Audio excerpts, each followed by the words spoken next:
கழகத்தினுடைய பொருளாளரும் நம் இயக்கத்திற்கு சோதனை வந்த போதெல்லாம் உடனிருந்து கழகத்தையும் தலைவர் கேப்டன் அவர்களுக்கும் உறுதுணையாக இருந்து இப்பொழுது நம் அன்னையாக விளங்கும் நம் அன்னைக்கு உரிய தம்பியாக இருந்து நம்மை எல்லாம் வழிநடத்தி ஆலோசனைகள் வழங்கும் கழகத்தினுடைய பொருளாளர் அண்ணன் எல்கேஎஸ் அவர்களை சிறப்புரையாற்றுமாறு உங்களின் வாயிலாகவும் தலைவர்கள் சார்பாக அன்போடு வேண்டி விரும்பி கேட்டுக்கொள்கிறேன்.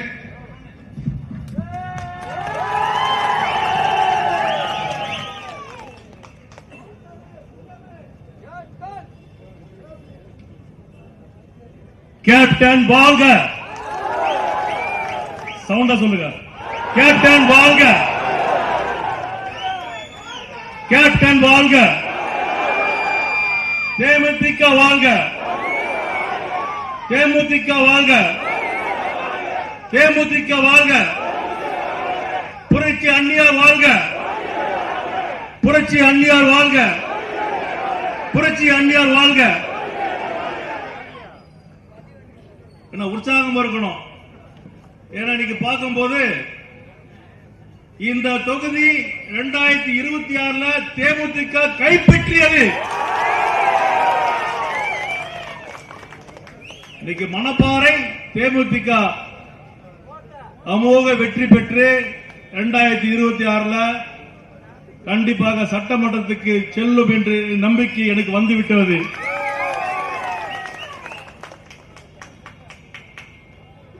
உலக எங்கும் வாழும் தமிழர்களுடைய ஒப்பற்ற தலைவர் கேப்டனுடைய நல் ஆசையுடனும் நம்முடைய கழகத்தினுடைய பொதுச் செயலாளர் புரட்சி அன்னியாருடைய வழிகாட்டுதல்படியிலும் இன்று திருச்சி தெற்கு மாவட்டத்தினுடைய மணப்பாறை தொகுதிக்கு உட்பட்ட இன்று நடைபெறுகின்ற முப்பெரு விழாவிலே வெகு சிறப்பாக ஏற்பாடு செய்து கொண்டிருந்த மாவட்ட கழக செயலாளர் அன்பு சகோதரர் பாரதிதாசன் அவர்களே மற்றும் அவருடன் உடந்த குடியாக இருந்த சரவணன் அவர்களே, முல்லை அவர்களே, அதே போல திருச்சி மாவட்டத்தினுடைய செயலாளர்கள் டிவி கணேஷ் அவர்களே, குமார் அவர்களே மற்றும் மாவட்டத்தினுடைய நிர்வாகிகளே, ஒன்றிய நகர மற்றும் கேப்டனுடைய உண்மையான விசுவாசிகளுக்கு என்னுடைய முதற்கண் வணக்கத்தை நன்றியை தெரிவித்துக் கொண்டு அனைவருக்கும் தேசிய முற்போக்கு திராவிடத்தினுடைய கட்சி நாள் வாழ்த்துக்கள். அனைவருக்கும் தேமுதிக நல்வாழ்த்துக்கள், கட்சி நாள் வாழ்த்துக்கள் அனைவருக்கும். நான் யோசிக்கும் போது 20 வருஷத்துக்கு முன்னாடி போயிடுச்சு என்னுடைய நினைவுகள் எல்லாம். அதனால நான் தேமுதிகவை ரெண்டா பிரிச்சு பார்க்க போறேன்.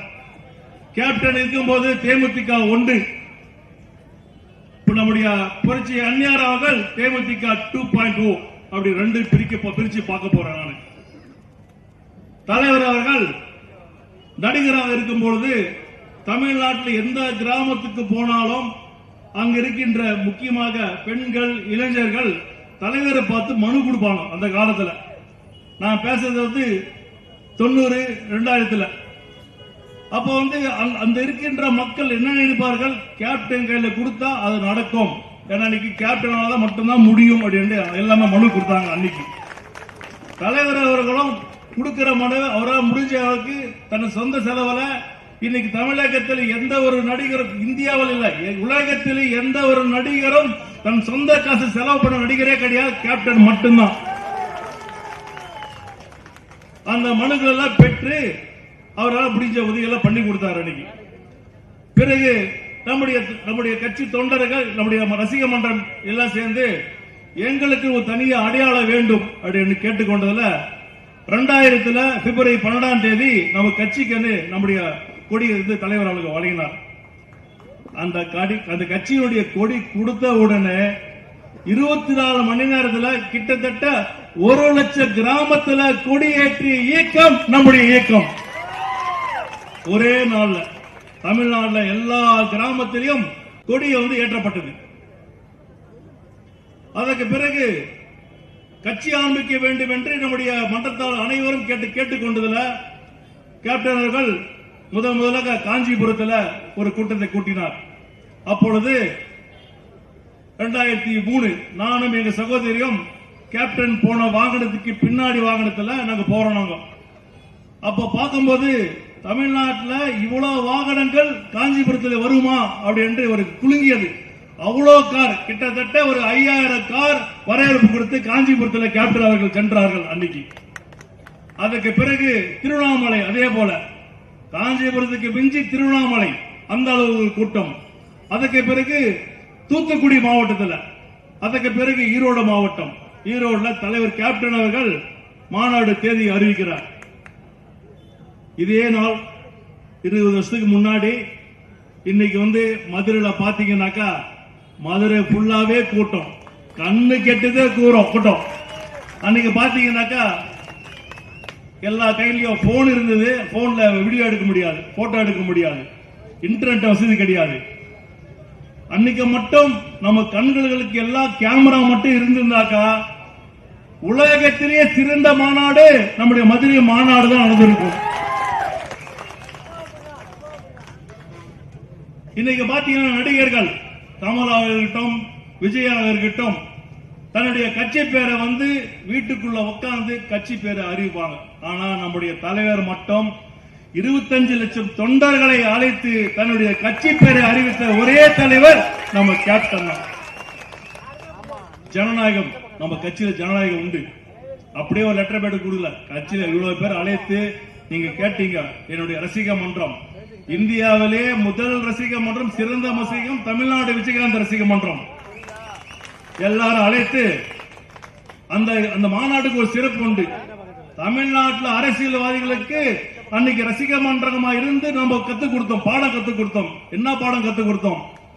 சபர் விளம்பரம் எப்படி செய்ய வேண்டும் கத்துக் கொடுத்த கட்சி தேசிய முற்போக்கு திராவிட கழகம். ஒரு பேனரை எப்படி வைக்க வேண்டும், பேனர் கலாச்சாரத்தை கொண்டு வந்ததே தமிழகத்தில் தேசிய முற்போக்கு திராவிட கழகம். இன்னைக்கு பாத்தீங்கன்னாக்கா 35 கிலோமீட்டர் திருச்சி, நாங்க தங்கி இந்த ஹோட்டல்ல இருந்து இங்க வரதுக்கு 35 கிலோமீட்டர். இன்னைக்கு 35 கிலோமீட்டருக்கு கிட்டத்தட்ட 21 வருஷம் நம்ம என்ன பதவியில் இருந்தோமா, ஆட்சியில் இருந்தோமா? இன்னைக்கும் 2005 எப்படி இருந்ததோ அதே போல அதுக்கு மேல இன்னைக்கு கிட்டத்தட்ட 35 கிலோமீட்டர் தொடர்ந்து பேனர் வச்ச நம்ம கட்சி தோழர்களுக்கு கேப்டன் சார்பில் என மனவார்ந்த வாழ்த்துக்களையும் நன்றியை தெரிவிச்சுக்கிறேன். இது வேற எந்த கட்சியில நடக்குமா? நடக்கும், திமுக நடக்கும், அதிமுக நடக்கும். ஏன்னா அவங்க கையில காசு இருக்கு, ஆட்சியில் இருந்திருக்காங்க, எல்லாமே பதவியில் இருந்திருக்காங்க, அவங்க செய்ய முடியும். ஆனால் எங்களுடைய கேப்டன் தொண்டர்கள் தங்களுடைய உழைத்த காசுல இன்னைக்கு பேனர் வச்சிருக்காங்க. இன்னைக்கு இது மாதிரி ஒரு பேனர் எப்படி வைக்கணும், பால் பண்டிகை எப்படி போடணும், மாநாடு தேதி தலைவர் அறிவிச்ச உடனே தங்கள் சொந்த வீட்டில் திருமணம் நடந்தால் எப்படி வீடு வீடாக சென்று அழைப்பதில் கொடுத்த ஒரு இயக்கம் நம்முடைய தேசிய முற்போக்கு திராவிட கழகம். வீடு வீடாக பத்திரிகை கொடுத்து எல்லாம் வர வச்சு கேப்டன் உங்க முன்னாடி இதே நாள் 20 வருஷத்துக்கு முன்னாடி நம்முடைய கட்சி பேர் தேசிய முற்போக்கு திராவிட கழகம் அப்படின்னு கட்சி பேரை தலைவர் அறிவிச்சார்.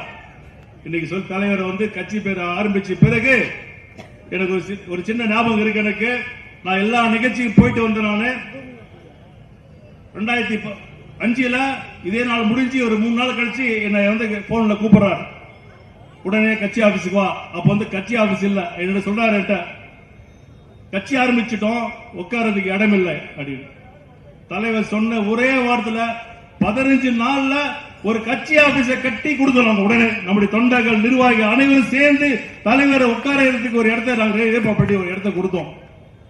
அதை திமுக அரசு அன்னைக்கு அந்த கட்சி ஆபீஸை இடிச்சாங்க. அன்னைக்கு என்னை கூப்பிட்டு இன்னையில இருந்து உன் கூட 2 பேரை தரேன், பார்த்தசாரி கூட வச்சுக்கோ, இன்னொருத்தர் பேர் ஒருத்தர் ஈரோடுகாரு, 2 பேரும் நீ வைத்துக் கொண்டு பொதுச்செயலாளருக்கு உடல்நிலை சரியில்லை, பொதுச்செயலாளர் என்ன சொல்றாரோ அந்த வழிபடி அவருடைய ஆலோசனைப்படி நீங்கள் அனைத்து நிர்வாகிகளையும் நீங்கள் சந்தித்து கட்சியினுடைய வழிபாடுகள் நடத்த வேண்டும் என்று தலைவர் ஆணையிட்டார். தலைவர் ஆணையிட்டு அன்னிலிருந்து இன்னைக்கு வரைக்கும் தலைவர் சொல்லே எனக்கு மந்திரம். எனக்கு obey the leader, follow the leader, அந்த குறிக்கோளை இன்னைக்கு நான் பயணிருக்கேன். நானு அதுக்கப்புறம் தலைவர் அவர்கள் 2005 கட்சி ஆரம்பிச்ச 2006 சட்டமன்ற தேர்தல் தேர்தல் அறிவிச்ச உடனே தமிழகத்தில் எல்லா தொகுதியிலையும் நம்முடைய ரசிக மன்ற நிர்வாகிகளை வேட்பாளர் அறிவித்தார். நம்முடைய நிர்வாகி யார் பணக்காரர் இல்ல, வசதியான ஆள் கிடையாது. ஒரே ஒரு பேர் அவளுக்கு கேப்டன் மட்டும்தான் தெரியும், தவிர அன்னைக்கு முரசும் தெரியாது. வெறும் 10 நாள்ல எல்லா கிராமத்திலையும் நம்முடைய சின்னம் சென்று கிட்டத்தட்ட 8.3% வாங்கிய ஒரு இயக்கம் நம்முடைய தேசிய முற்போக்கு திராவிட கழகம்.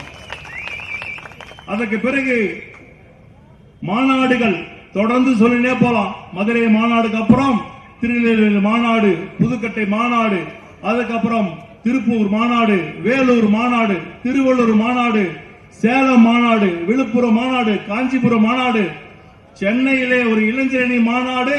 தமிழகத்தை மட்டுமல்ல இந்தியாவை திரும்பி பார்க்க விட்டு செய்த மாநாடு அது இளைஞரணி மாநாடு. சென்னையில இதுவரைக்கும் எந்த மாநாடு அப்படி செய்ய முடியாது, அந்த அளவுக்கு செய்த மாநாடு கேப்டன் அவர்கள். தொடர்ந்து செய்துட்டே இருக்கோம் நம்ம மாநாடுகளை. மாநாடு முடிஞ்சது 2009. தமிழகத்தில் 40 பாராளுமன்றத்தில் படித்த வேட்பாளர்கள் நிறுத்தி இயக்கம் தேசிய முற்போக்கு திராவிட கழகம். அதனால 11.3% வாக்குகளை பெற்று தமிழகத்தில் பெரிய கட்சி என்று தேசிய முற்போக்கு திராவிட கழகம் அங்கீகாரம் பெற்றது. இதெல்லாம் பார்த்த உடனே தமிழ்நாட்டில் இருக்கிற இந்தியாவில் இருக்கிற மொத்த கட்சியும் கோயம்பேடு ஆபீஸுக்கு வந்துட்டாங்க. எல்லாருமே கேப்டனை பாக்குறதுக்கு எங்களுடைய கூட்டணி வச்சுக்கோங்க, எங்களுடைய வச்சுக்கோங்க. அதுக்கப்புறம் மக்கள் விரும்பிய கூட்டணி, கட்சி தொண்டர்கள் விருப்ப கூட்டணி, அனைத்து இந்திய அண்ணா திராவிட முன்னேற்ற கழகத்தினுடைய கூட்டணி நம்ம அமைத்தோம். நம்ம அன்னைக்கு ஒரு நாள் அந்த அம்மா கூட்டணி பேசினே இருக்கிறோம், லிஸ்டா விட்டாங்க. 234 தொகுதியிலும் அனைத்து இந்திய அண்ணா திராவிட முன்னேற்ற கழக வேட்பாளர்கள் பேரை அறிவிச்சாங்க. அவ்வளவுதான். கூட்டணியில் இருக்கிற மொத்த தலைவரும் நம்முடைய தேசிய முற்போக்கு திராவிட கழக கட்சியில எல்லாமே வந்துட்டாங்க. மொத்த தலைவருமே வந்துட்டாங்க. எனக்கு ஒரு நினைவு இருக்கிறது, தலைவர்கிட்ட ஒரு வார்த்தை சொன்னார், நான் அந்த அம்மாவுக்கு நான் வாக்குறுதி கொடுத்துட்டேன். நான் சொன்னேன், வந்துட்டாங்க, நம்ம எல்லாம் சேர்ந்து ஒரு கூட்டணி அமைப்போமா அப்படி எல்லாம் கேட்கறாங்க. கம்யூனிஸ்ட் எல்லாமே சேர்ந்து தலைவர் சொன்ன ஒரே வார்த்தை, நான் வாக்கு கொடுத்து விட்டேன் அந்த அம்மாவுக்கு. இது நான் யாரு சொல்றேன்னாக்கா, இன்னைக்கு இருக்கின்ற எடப்பாடிக்கு சொல்றான். வாக்கு கேப்டன் அவர்கள் வாக்குறுதி கொடுத்தார் அன்னைக்கு. உடனே அந்த அம்மா டூர் பிளான் பண்ணிட்டாங்க. இன்னில இருந்து குன்னூர்ல இருந்து பிரச்சாரம் ஆரம்பிக்கிறேன்னு. நம்ம இங்க கட்சி ஆபீஸ்ல எல்லாமே நிர்வாகிகள் சேர்ந்து பெரிய ஒரு ஆர்ப்பாட்டம் போராட்டம் நடத்த உடனே அந்த அம்மா சுற்றுப்பயணமே கேன்சல் பண்ணிட்டாங்க. விஜயகாந்த் கேப்டன் விஜயகாந்த் மட்டும் கூட்டணிக்கு வந்தா மட்டும்தான் நான் டூருக்கு போவேன், தவிர இல்ல நான் வீட்டுல இருந்து கிளம்பவே மாட்டேன். அம்மா வீட்டுல உட்காந்துட்டாங்க. இது வரலாறு. அதுக்கப்புறம் நம்ம கூட்டணி வைத்து நம்மளால அன்னைக்கு அதிமுக சமூக வெற்றி பெற்று அந்த அம்மா ஆட்சிக்கு வந்தாங்க. நம்மளும் எதிர்கட்சியா வந்தோம். 5 மாதத்துல முடிஞ்சது. அதுக்கப்புறம் உங்களுக்கே தெரியும், 2014 தமிழகத்தில் பாரதிய ஜனதா கட்சின்னு ஒரு கட்சி இருக்குன்னு சொல்லியதே நம்ம தேசிய முற்போக்கு திராவிட கழகம் தான். பட்டி தொட்டி எல்லாம் கேப்டனும் நம்ம புரட்சி அந்நியாரும் தாமரை தாமரை மோடி மோடி மோடி சொல்லியது ஒரு இயக்கம் நம்ம தலைவரும் நம்ம புரட்சி அந்நியார் அவர்கள் தான். எல்லா கிராமத்திலையும் அதற்கு பிறகு எல்லா எலெக்ஷன் உங்களுக்கு தெரியும். இப்படி கேப்டன் அவர்கள் தமிழ்நாட்டில் கிட்டத்தட்ட ஒரு தேர்தல் என்றால் 45,000 கிலோமீட்டர் சுற்றுப்பயணம் செய்து ஒரு சரித்திரம் படைத்த தலைவர் நம்ம கேப்டன் அவர்கள். 45,000 கிலோமீட்டர். இன்று தலைவர் அவர்கள் நம்முடன் இல்லை. இன்னைக்கு நமக்கு தெய்வமாக இருந்து இன்னைக்கு நம்முடைய கட்சி ஆபீஸ்ல தினந்தோறும் 3000 to 5000 பேருக்கு அன்னதானம் வழங்கி கொண்டிருக்கின்ற ஒரு இயக்கம், ஒரு கடவுள் இருக்கிறார் என்றால் நம்ம கேப்டன் மட்டும்தான். அது கட்சி ஆபீஸ்ல டெய்லி 3000 பேர் சாப்பாடு போடுறோம். இது தேமுதிக 1. இதெல்லாம் கேப்டனுடைய 1 செய்யும். இப்போ தேமுதிக 2.0. இன்னைக்கு தேசிய முற்போக்கு திராவிட கழகம் இன்னைக்கு நம்ம கிட்டத்தட்ட 30வது நாள் 30வது மாவட்டம் இன்னைக்கு நம்முடைய சுற்றுப்பயணம் போயின்னு இருக்கோம். இன்னைக்கு பாத்தீங்கன்னாக்கா இன்னைக்கு பல்வேறு கட்சிகள் இன்னைக்கு கூட்டம் போடுறாங்க. ஒரு கட்சி ஒரு தொகுதியில ஒரே இடத்துல தொகுதியில் இருக்கிற மொத்த பேரை கூட்டு ஒரே இடத்துல மீட்டிங் போட்டு பல கோடிகள் செலவு பண்றாங்க. ஆனா இன்னைக்கு நம்ம ஒரு தொகுதியில கிட்டத்தட்ட 10 கிராமத்துக்கு 10 பாயிண்ட் போயிட்டு வரோம். ஒரு கிராமத்திலும் குறைஞ்சபட்சம் 2000 பேர். ஆக மொத்தம் 20,000 பேரை மக்களை சந்திக்கின்ற ஒரு தலைவி நம்முடைய புரட்சி அந்நியார் அவர்கள். தினந்தோறும் 20,000 பேர் இன்னைக்கு சந்தித்துக் கொண்டிருக்கிறார். இன்னைக்கு கேப்டன் 40,000 கிலோமீட்டர் என்றால் இன்னைக்கு கேப்டனுடைய பயணம் அதே போல இன்னைக்கு தமிழ்நாடு ஃபுல்லா சுற்றுப்பயணம் சென்று கிட்டத்தட்ட இந்த டூர் முடியும் போது தமிழகத்திலே அதிகமாக கிலோமீட்டர் பயணித்த ஒரு பெண் தலைவர் என்றால் நம்ம புரட்சி அன்னியார் மட்டும்தான். 50,000 கிலோமீட்டர் 50,000 கிலோமீட்டர் வந்து சுற்றுப்பயணம் இந்த டூர் முடியும் போது 50,000 கிலோமீட்டர் வரப்போகுது. கிட்டத்தட்ட ஒரு தொகுதிக்கு 20,000 பேர் போது இந்த டூர் முடியும் போது கிட்டத்தட்ட ஒரு 25 லட்சம் தொண்டர்களை நேரடியாக சந்திச்ச ஒரு தலைவர் இருக்கிறான்டா நம்முடைய புரட்சி அன்னியார் மட்டும்தான். அதுக்கோசம் வச்சிருக்கணும் இல்லம் நேடி உள்ளம் நாடி பேர் வச்சது காரணம் அதுதான். நீங்கள் எல்லாம் ஆவலோடு எதிர்பார்த்து கொண்டிருக்கீங்க. 2026 தேசிய முற்போக்கு திராவிட கழகம் எந்த கூட்டணி அமைகிறதோ அதுதான் சட்டமன்றத்தில் வெற்றி பெற்று ஆட்சி அமைக்க போகுது. இன்னைக்கு நம்ம எல்லாமே நானும் சரி நீங்க தமிழ்நாடு பொதுமக்கள் முக்கியமாக பொதுமக்கள் பெண்கள் சார்பில் நம்முடைய புரட்சி அன்னியார் சட்டமன்றத்துக்கு வெற்றி பெற்று தமிழகத்தின் சட்டமன்றத்தில் அவர் பதவி ஏற்கும் நாளை அனைவரும் வெயிட் பண்றாங்க. இன்னைக்கு அந்த நாள் ரொம்ப தூரம் கிடையாது, ஒரு 8 மாசம் தான். அவங்க வெற்றி பெற்று அந்த சவுண்ட் வரணும். எனக்கு என்ன சவுண்ட் வரணும்? பிரேமலதா விஜயகாந்த் என்கின்ற நான் அந்த கேட்கும் போது அந்த செங்கல் குரலை அங்கிருந்து கேட்கும் போது தமிழ்நாட்டில் இருக்கின்ற ஒட்டுமொத்த பெண்களுடைய வெற்றியாக இருக்கும். அது ஒட்டுமொத்த பெண்களுடைய வெற்றியாக இருக்கும் என்று கூறி இன்னைக்கு பார்க்கும்போது ரொம்ப சந்தோஷமா இருக்கு. எனக்கு 2026 இந்த தொகுதி தேமுதிக 100% கைப்பெறும் என்று கூறி மீண்டும் உங்கள் அனைவரையும் நம்முடைய வெற்றி விழாவை சந்திப்பு என்று கூறி விடைபெறுகிறேன். நன்றி, வணக்கம். சிங்கமடா குணத்தில தங்கமடா அண்ணன் என்றும் ஏழைகளின் மன்னனடா ஆசி வழங்கும் கலியுக